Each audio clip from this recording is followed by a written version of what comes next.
प्रिय मित्रों, स्वागत है आपका आपके अपने चैनल स्टडी विद प्रदीप में। दोस्तों, बीपीएससी जूलॉजी के लिए अगर हम बात करें, जूलॉजी पीएचडी के लिए लगातार हम लोग क्लासेस आगे बढ़ा रहे हैं। आपकी एग्जाम डेट पहले से क्लियर है और आज हम लोग सेल पढ़ रहे हैं। सेल बायोलॉजी में हमने 2 वीडियो, इसके पहले आपको 3 वीडियो पढ़ा चुके हैं। एक इंट्रोडक्शन वाला, एक में प्रोकैरियोटिक सेल, एक में यूकैरियोटिक सेल। और यूकैरियोटिक सेल के साथ ही हमने सेल वॉल और सेल मेम्ब्रेन के बारे में आपके साथ चर्चा की थी, जिसमें हमने सिंगर एंड निकोल्सन के मॉडल को भी डिस्कस किया था और उसके साथ ही साथ हमने आपके साथ डिस्कस किया था कई इंपॉर्टेंट फैक्ट, जो इंपॉर्टेंट फैक्ट आप सबके लिए ज़रूरी हैं, जिसमें से आपके साथ हमने चर्चा किया था hypertonic solution, hypotonic solution, diffusion, osmosis. इन सभी चीज़ों पे हमने आपके साथ चर्चा किया था। गैसेस एक्सचेंज, वाटर एक्सचेंज, माफ़ करिएगा, कोई याद कर रहा है, हिचकी बार बार आ जा रही है। 1 सेकंड में पानी पी लूँ और फिर मैं आगे बढ़ता हूँ, ठीक है। बताइए हिचकी क्यों आती है? किसी की याद करने से आती ना, तो आप ही में से कोई याद कर रहा होगा, तो इसीलिए आ रही है, ठीक है। आगे बढ़ जाते हैं, अब कोई बात नहीं। आज के वीडियो में हम लोग चर्चा करने वाले हैं एंडो मेम्ब्रेन सिस्टम के बारे में। एंडो मेम्ब्रेन सिस्टम पे अगर हम बात करें तो यहाँ पे जितने मेम्ब्रेन से बाउंड ऑर्गेनेल हैं, इन पे चर्चा करेंगे। जो नॉन मेम्ब्रेनुअस ऑर्गेनेल थे, जो मेम्ब्रेन से बाउंड नहीं थे, उनके बारे में हमने आपको पहले ही बता दिया। राइबोसोम हमने आपको पढ़ा दिया। हमने आपको जो है राइबोसोम के अलावा जो सेंट्रियोल है उसके बारे में भी हमने आपके साथ चर्चा कर दी थी और आप उसको पढ़ चुके हैं। हमने इसके पहले वाले वीडियो में, जिस वीडियो में प्रोकैरियोटिक सेल पढ़ाए थे, उसी वीडियो में हमने आपके साथ चर्चा की थी। छोटे छोटे वीडियो पार्ट के माध्यम से हम इसको सॉल्व करने का प्रयास कर रहे हैं और हमारा पूरा उद्देश्य है कि आप इन चीज़ों को समझ पाएँ। एक रिवीजन के तौर पे लेकर के चलिए, ना क्लास के तौर पे नहीं, रिवीजन के तौर पे चलिए। आप सभी लोग मिलकर के इन चीज़ों को आगे बढ़ाइए, आपको लाभ अवश्य होगा। कह रहे हैं while each of the membrane, अगर हम एक एक मेम्ब्रेन की बात करें, मेम्ब्रेनुअस ऑर्गेनेल की, is distinct to the term as the its structure and function, इनके स्ट्रक्चर में और इनके फंक्शन में अंतर देखा जाता है। Many of these are considered together, बहुत से इसमें से कंसीडर किए गए हैं as an the endomembrane system के अंतर्गत, because their functions of the coordinate, और ये सभी फंक्शन किस में काम करते हैं? कोऑर्डिनेट के रूप में कार्य करते हैं। The endomembrane system include endoplasmic reticulum, endomembrane system के अंतर्गत कौन आता है? एंडोप्लाज्मिक रेटिकुलम आता है, गाल्जी कॉम्प्लेक्स आते हैं, लाइसोसोम आते हैं, वैक्यूल आ जाते हैं। और वहीं पर अगर हम बात करें, since the function of the mitochondria, chloroplast, peroxisome are not coordinate, ये सभी कोऑर्डिनेट नहीं होते हैं with above component, these are not considered as the part of the endomembrane system. कह रहा कि ये जो है पेरोक्सिसोम है जैसे, तो इनको जो है कह रहा, देखिए यहाँ पे, function of the mitochondria, chloroplast, peroxisome are not coordinate with the above compartment, these are not considered to the endomembrane system. यानी कह रहा कुछ ऐसे हैं जिनका फंक्शन जो है एंडोमेम्ब्रेन सिस्टम के अंतर्गत नहीं आता, तो उन्हें हम एंडोमेम्ब्रेन सिस्टम के अंतर्गत नहीं रखते हैं। एक एक को पढ़ते हैं, चीज़ें क्लियर होती चली जाएंगी। इसका प्रैक्टिस पेपर हमने एनिमल किंगडम आपको पूरा पढ़ा दिया है। पूरे एनिमल किंगडम का हमने एक साथ में मैराथन के तौर पे आप कह सकते हैं, हमने आपको इसका वीडियो दे दिया था। एक महत्वपूर्ण श्रृंखला हम आप तक पहुंचा दिए थे और आज हम लोग जो चर्चा करने वाले हैं, वो चर्चा करने वाले हैं हम लोग इसके बाद साइटोलॉजी का पूरा दे देंगे, cell division, cell cycle, cell division का एक कंप्लीट आपको रिवीजन के तौर पे हम क्वेश्चन आंसर दे देंगे। उसके बाद ही हम आपको दे देंगे क्या नाम, जेनेटिक्स का पूरा, और जेनेटिक्स के बाद फिर हम लोग टिश्यू सिस्टम पे, ऑर्गन सिस्टम का पूरा आपको हम इम्पोर्टेंट क्वेश्चन दे देंगे। फिर उसके बाद हम लोग आ जाएंगे फिजियोलॉजी का एक एक पार्ट करते हुए, उसका प्रैक्टिस पेपर करते हुए आगे बढ़ जाएंगे। कहने का अर्थ बहुत टाइम नहीं है आपके पास, लगभग ये मान चलिए कि लगभग 20 से 25 दिन है और 20 से 25 दिन में कोर्स भी आपका कंप्लीट हो जाएगा।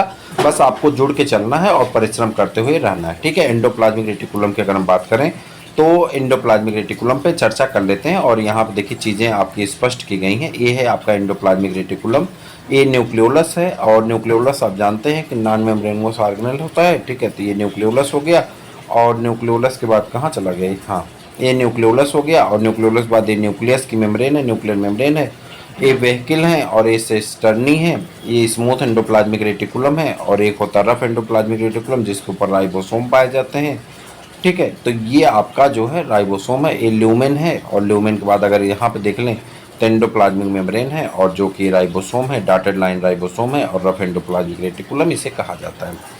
अब इसकी बात करते हैं कि इसकी डिस्कवरी किसने किया था। तो the endoplasmic reticulum first noted bye the porter, सबसे पहले किसने नोट किया था?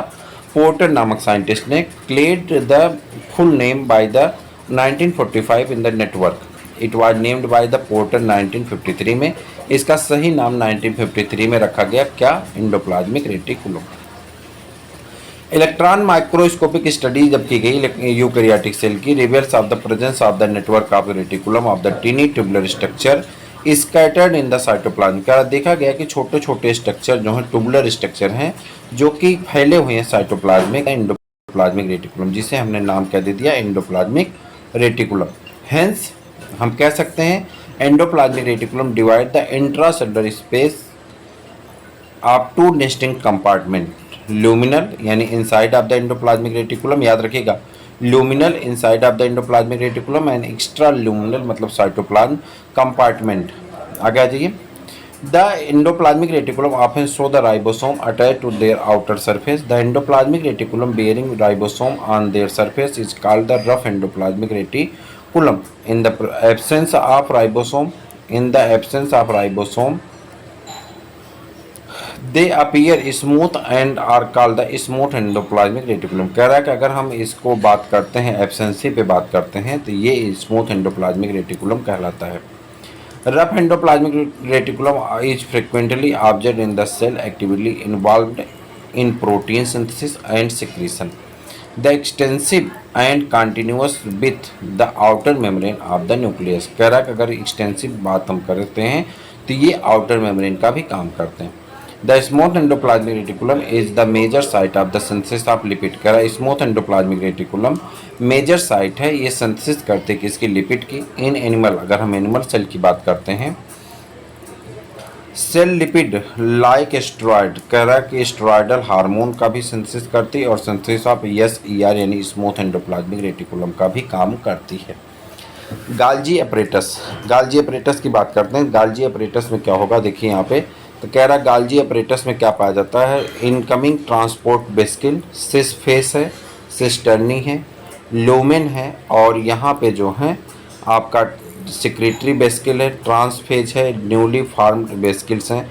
और यहाँ पे अगर देखें तो कह रहा है Camillo Golgi 1898 first observe the densely stained reticulate structure near the nucleus. कह रहा है न्यूक्लियस के पास में कैमिलो गाल्जी ने एक घनी संरचना को देखा था जो कि रेटिकुलेट लेवल पे थी। रेटिकुलेट लेवल पे कैमिलो गाल्जी ने एक घनी संरचना को देखा जो कि यहाँ पे दिखाई पड़ रहा था। These were later to named as the Golgi body, जिसे बाद में उन्होंने नाम क्या दे दिया? गाल्जी बॉडी का नाम दे दिया। They consist of the many flat disc shaped cisternae 0.5 mu to 1 micron तक का उन्होंने एक सिस्टर्नी को देखा था। These are stock parallel to each other, और उन्होंने इसको क्या कहा? पैरेलल ईच अदर, एक दूसरे के पैरेलल दिखाई पड़ रहे थे। Very number of the cisternae are present in the Golgi complex. The Golgi cisternae are concentrically arranged near the nucleus and distinct convexes and the form of the phase। कह रहा सिस phase में और trans phase में ये दिखाई गई। Concave phase को trans phase कहते हैं और कॉन्वेक्स फेज को सिस फेज कहते हैं। याद रखने वाली चीज़ है कि कॉन्वेक्स फेज को सिस फेज कहा जाता है और कॉन्केव फेज को ट्रांस फेज कहते हैं, जो कि मैच्योरिंग फेज है। कह रहा जो सिस फेज है, यहाँ आप देखिए यही इंपॉर्टेंट लाइन है, जो सिस फेज है न्यूक्लियस के अंदर, जो सिस फेज है ये फार्मिंग फेज है और जो ट्रांस फेज है ये मैच्योरिंग फेज है। ये बात याद रखिएगा, यहाँ से एक प्रश्न आपको मिलेगा। सिस फेज जो है फार्मिंग फेज है और जो ट्रांस फेज है मैच्योरिंग फेज है। याद रखिएगा, इंपॉर्टेंट लाइन है। The cis and trans phase of the organelles are entirely different but interconnected. कह रहा है कि दोनों अलग अलग होते हैं लेकिन आपस में जुड़े रहते हैं। The गाल्जी apparatus is principally perform the functions of the packaging material. कह रहा है गाल्जी जो अपरेटस होता है वो पदार्थों को पैकेज करने का काम करता है। To be delivered either the intracellular target of secretory outside of the cell. कह रहा सेक्रेटरी सेल के आउटसाइड में पाए जाते हैं। Material to be packed in the form of the vesicles and endoplasmic reticulum face of the cis phase of the Golgi apparatus, cis phase of the Golgi apparatus and move toward the maturing phase. This explain why the Golgi apparatus remain the close association with the endoplasmic reticulum। कह रहा जो सिस Golgi apparatus है ये close association में आता है endoplasmic reticulum के। In number of the protein synthesis by ribosomes on the endoplasmic reticulum are modified in the cisternae of the Golgi apparatus before the release of the transphase। Golgi apparatus is the important site of the formation of glycoprotein and the glycolipid. कह रहा है गाल्जी apparatus जो है important site है formation of glycoprotein की and glycolipid की। Glycolipid और glycoprotein की जो इम्पोर्टेंट साइट है उसके बारे में जो है यहाँ पे चर्चा की गई है कि ये यहाँ पे दिया गया। लाइसोसोम की बात कर लें। लाइसोसोम की अगर हम बात करते हैं तो यहाँ पे आपका दिया गया मेम्ब्रेन, ल्यूमेन, ठीक है। ये डाइजेस्टिव एंजाइम क्या होता है, हाइड्रोलेज होता है। डाइजेस्टिव एंजाइम कौन सी पाई जाती है, हाइड्रोलेज पाई जाती है, जो कि कई तरह के हाइड्रोलेज होते हैं तो अभी आपको बताएंगे। एंजाइम सबस्ट्रेट एंजाइम सबस्ट्रेट से जुड़ता है तो एंजाइम सबस्ट्रेट कॉम्प्लेक्स बनाता है। डिस्कवरी किसने किया था, lysosome first reported by de Duve नामक साइंटिस्ट ने डिस्कवर किया था 1955 में। These are membrane bound vesicle structure formed by the process of the packaging of Golgi apparatus। The isolated lysosomal vesicles have been found in the very rich of the almost all type of the hydrolytic enzyme। कह रहा है इसमें सभी प्रकार के लगभग hydrolytic enzyme पाए जाते हैं जैसे कि hydrolases, lipases, proteases, carbohydrases. Optimally active at the acidic pH. इसका पीएच कैसा होता है, एसिडिक होता है। These enzymes are capable of the digesting carbohydrate, protein, lipid and nucleic acid. Vacuoles, the vacuoles is the membrane bound space found in the cytoplasm। It कह रहा यह contain, यह धारण करता है water, SAP, secretory product and other material do not useful for the cell। The vacuoles of the bound by the single membrane called tonoplast। कह रहा कि वैक्यूल जो यहाँ पे जुड़ी होती हैं उसमें सिंगल मेम्ब्रेन पाए। The vacuole is the bound by the single membrane, और उस मेम्ब्रेन को क्या कहते हैं, टोनोप्लास्ट कहते हैं। वैक्यूल जिस मेम्ब्रेन से जुड़ा होता है उसे क्या कहते हैं, टोनोप्लास्ट कहते हैं। ये कहाँ से आ गया वैक्यूल, हम लोग पढ़ रहे थे इसको, क्या नाम है, अच्छा हाँ वैक्यूल यहाँ शुरू हो गया था, ठीक है वैक्यूल की बात कर रहे थे। कह रहा है कि the vacuole of the bound by the single membrane is called tonoplast. In plant vacuoles of the occupy of the 90% of the volume of the cell. In plant, अगर प्लांट की बात करें, the tonoplast is facilitate the transport of the number of the ions of the materials against the concentration gradient into the vacuoles। hence the concentration is significantly higher to the vacuoles than to the cytoplasm। In amoeba, अगर amoeba की बात करें, contractile vacuole important for the osmoregulation. Amoeba में contractile vacuole किसका काम करता है, osmoregulation का और सिक्रीशन का। In many cell protista vacuoles form by the engulfing of food particles. अगले टॉपिक का नाम है आपके माइटोकॉन्ड्रिया। किस पे चर्चा करेंगे, माइटोकॉन्ड्रिया पे। यहाँ पे आपको माइटोकॉन्ड्रिया के आउटर मेम्ब्रेन है, ए आपको दिख रही होगी आउटर मेम्ब्रेन, ठीक है। ए है मैट्रिक्स, ए है inter membrane space, inner membrane, और इसके बाद ये माइटोकॉन्ड्रिया में पाया जाने वाला डीएनए है। और इसके बाद यहाँ पे सिस्टर्नी है, ए आपका F1 एटीपीएज है, राइबोसोम है, और यहाँ पे F1 पार्टिकल है, F0 पार्टिकल है, ठीक है। इस पर भी चर्चा भी हम करेंगे। आपको डिस्कवरी किसने की थी, the mitochondria were first seen by the 1880। कह रहा 1880 में इसकी डिस्कवरी किया गया था, किसके द्वारा, कोलिकर के द्वारा। Who isolated them from the insect muscle cell. इन्होंने इसको कहाँ से आइसोलेट किया था, इंसेक्ट की मसल सेल से इन्होंने इसको आइसोलेट किया था, ठीक। आगे बढ़ जाते हैं। आगे कह रहा है कि ही वेयर, इन्होंने the were named as the, इन्होंने इसका नाम क्या रखा था, माइटोकॉन्ड्रिया बाई बेंडा। माइटोकॉन्ड्रिया का नाम माइटोकॉन्ड्रिया बेंडा के द्वारा रखा गया था, सी बेंडा के द्वारा इसका नाम माइटोकॉन्ड्रिया रख दिया गया। आगे आते हैं, देखते हैं क्या दिया गया है। माइटोकॉन्ड्रिया के बाद यहाँ पे दिया गया है, देखते हैं यहाँ पे, they are recognised by the site of the respiration. कह रहा है ये रिस्पायरेशन के साइट के रूप में होगबोम नामक एक साइंटिस्ट ने इसको ढूंढा था और उनके कोवर्कर ने 1945 में।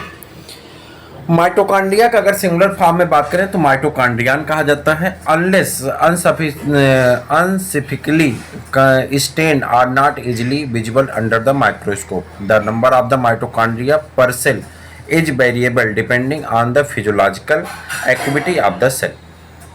इन term the shape and the size also considered degree of the variability of object. Typically, it is square shaped or cylindrical, have the diameter 0.2 to 1 μmicron, average 0.5 μmicron in length, 1.0 to 4.1 μmicron. Each mitochondria is a double membrane bound structure with the outer membrane and the inner membrane dividing its lumen distinct into two aqueous compartment, that is the outer compartment and the inner compartment. कह रहा है कि इसको दो compartment में बांट दिया गया. Inner compartment filled by the dense cytoplasm, और वह cytodense homogenous material substance called the matrix, और उसे क्या कहते हैं मैट्रिक्स. द आउटर मेम्ब्रेन जो बाहरी मेम्ब्रेन है form the continuous limitation of boundary of the organelle. The inner membrane form a number of the infolding called the cisternae toward the matrix. The cisternae increase the surface area. The two membrane have their own specific enzyme associated with the mitochondrial function. Mitochondria are the site of the aerobic respiration. Mitochondria जो है aerobic respiration की site है. They produce cellular energy from the ATP, hence they are called the power house of the cell. कह रहा है इसीलिए इसे power house of the cell कहते हैं. द मैट्रिक्स आल्सो प्रोसेस, जो मैट्रिक्स होती हैं अपने पास रखती हैं किसको, सर्कुलर डीएनए को, फ्यू आरएनए मॉलिक्यूल को जो कि 70S टाइप का होता, और क्या रखता है कंपोनेंट को रखता है. और वह कंपोनेंट किसका काम करता है, required for the synthesis of protein. Mitochondria divide by the fission. Mitochondria division जो है फिजन के द्वारा डिवीजन करता है. प्लास्टिड की बात करते हैं. प्लास्टिड क्या होता है, प्लास्टिड देखिए, plastid are found in the plant cell. Plastid plant cell में पाया जाता है और यूग्लिनाइडी फैमिली में यानी यूग्लिना में पाया जाता है. There are the easily observe in the microscope. ये आसानी से माइक्रोस्कोप में देखा जा सकता है. The specific pigment thus the imparting specific colors to the plant. Based on the type of pigment, plastid can be classified into chloroplast, chromoplast and leucoplast. Chloroplast जो कि ग्रीन कलर का होता है, क्रोमोप्लास्ट कलर पिगमेंट होता है, leucoplast कैसा होता है, ये अलग अलग कलर के होते हैं. देखिए यहाँ दिया गया, the chloroplast contain chlorophyll. Chloroplast अपने पास क्या रखता है, क्लोरोफिल रखता है, एंड कैरोटिनॉइड पिगमेंट, और कैरोटिनॉइड पिगमेंट रखता है, which are responsible for the trapping sunlight. वो सनलाइट के ट्रैप करने के लिए रिस्पॉन्सिबल होता है और फोटोसिंथेसिस में मदद करता है. ये आपका डायग्राम है.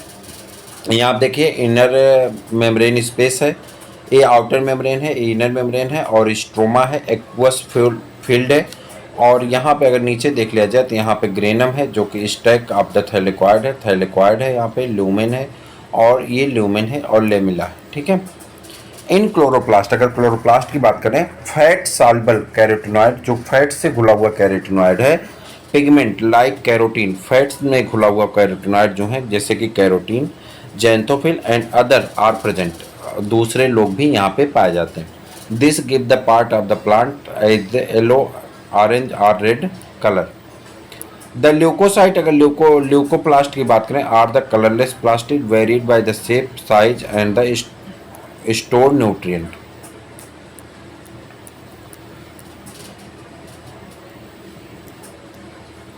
Amyloplast store carbohydrate. एमाइलोप्लास्ट किसका काम करता है, कार्बोहाइड्रेट को स्टोर करता है जैसे कि पोटैटो में.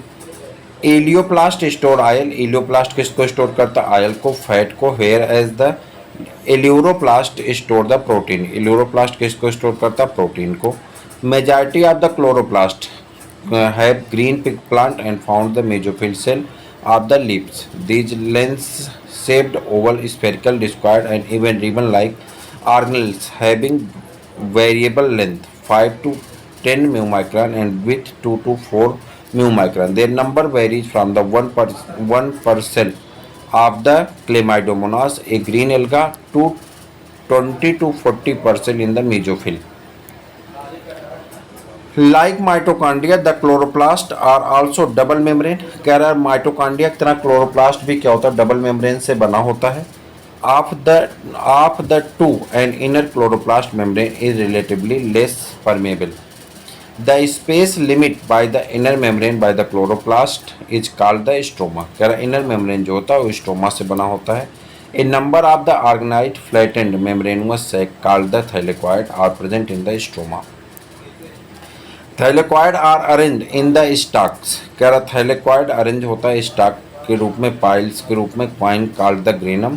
उसे ग्रेनम कहा जाता है। और integrally thylakoid additional to the flat membrane tubules called the stroma lamellae connected by the thylakoid and different grana. The member of the thylakoid include the space called the lumen. कह रहा जो thylakoid के member होते हैं वो space भरे होते हैं उसे क्या कहते हैं, ल्यूमेन कहा जाता है।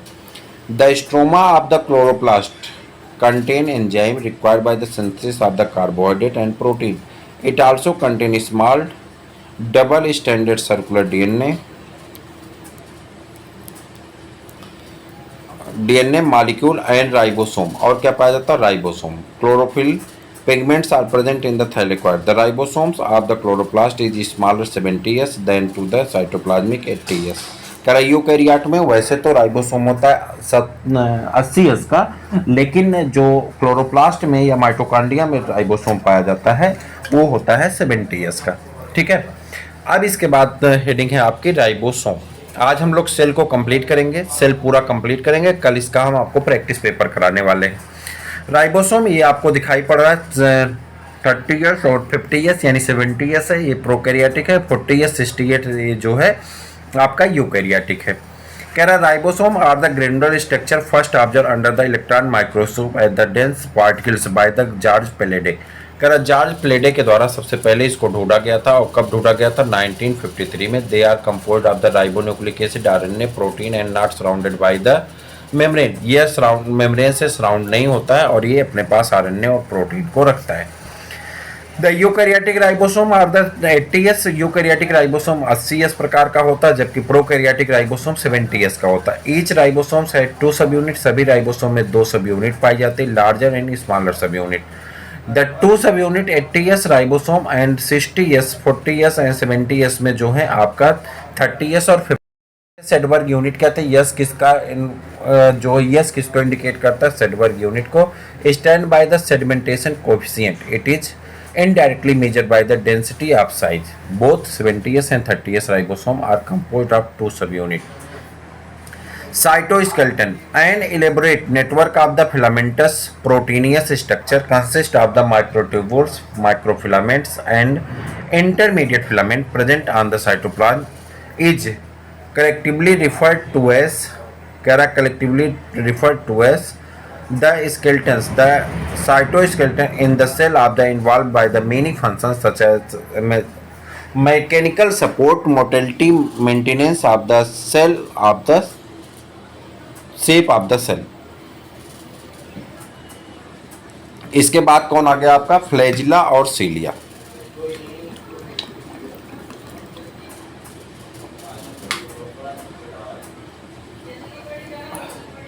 सीलिया और फ्लैजिला यहां देखिए, ए आपको बैक्टीरिया में काम देगा। ए ट्राइकस एक बिना फ्लैजिला के, मोनोट्राइकस एक फ्लैजिला, एम्फीट्राइकस 2 फ्लैजिला, सिफेलोट्राइकस दोनों तरफ बंच में फ्लैजिला, और पेरीट्राइकस पूरे सेल बॉडी पे फ्लैजिला, और लोफोट्राइकस सिंगल साइड में बंच में फ्लैजिला पाया जाता है।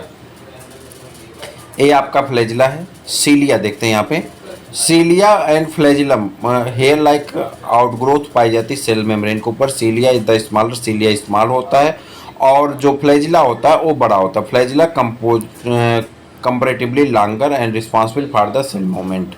The prokaryotic bacteria flagella, but these are the strictly different from the eukaryotic. कह रहा है प्रोकैरियोट यूकैरियोट में दोनों फ्लैजिला पाया जाता है, लेकिन दोनों स्ट्रक्चरली क्या होते हैं, अलग अलग होते हैं। The electron microscope study of the cilium and flagellum show the various plasma membrane. These core called the exonyma possessed by the number of the microtubules running by the parallel to the long axis. The exonyma usually has the 9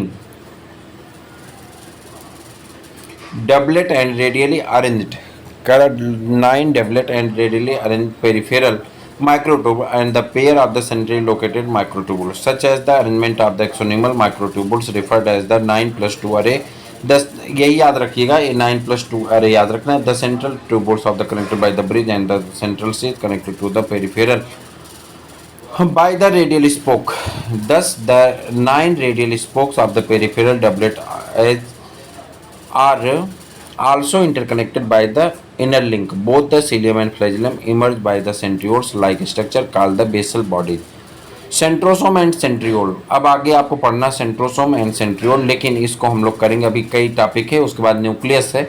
तो centrosome and centriole पढ़ लेते हैं, देखते हैं क्या है। Centrosome is the organelle which usually contained by the two cylindrical structure called the centrioles. They are surrounded by the ephemeral peripheral pericentriolar material. The centrioles are in centromere perpendicular of the each others. Each organism like to the cartwheel. They made up of the 9 evenly peripheral fibril tubulin protein। किसके बने होते हैं? Tubulin protein के बने होते हैं। Each peripheral fibril of the triplet they link to the central proximal region of the centriole, also protein is called the hub, which connected by the tubules by the peripheral triplet radial spoke made of the protein. The centrioles form of the basal body of the cilia and flagella. The spindle fibers give rise to the spindle apparatus during the cell division of the animal cell। तो इस प्रकार से ये आपका खत्म हो गया। अब हमको पढ़ना है न्यूक्लियस। न्यूक्लियस एक अलग टॉपिक हो जाएगी और उसके बाद न्यूक्लियस के साथ ही साथ ये चैप्टर खत्म हो जाएगा। लेकिन कल आपको मिलेगा एक इम्पॉर्टेंट वीडियो और उसके बाद इसका एग्जाम पॉइंट। इसका एग्जाम पॉइंट हम कल करवा देंगे आपका सेल का। जब चैप्टर खत्म होगा तो एग्जाम पॉइंट करवा देंगे, फिर इसके सभी प्रश्न करवा देंगे जो आपके लिए महत्वपूर्ण है। तो आज के लिए इतना ही, फिर मिलते हैं किसी और वीडियो में, तब तक के लिए इजाज़त दीजिए। जय हिंद।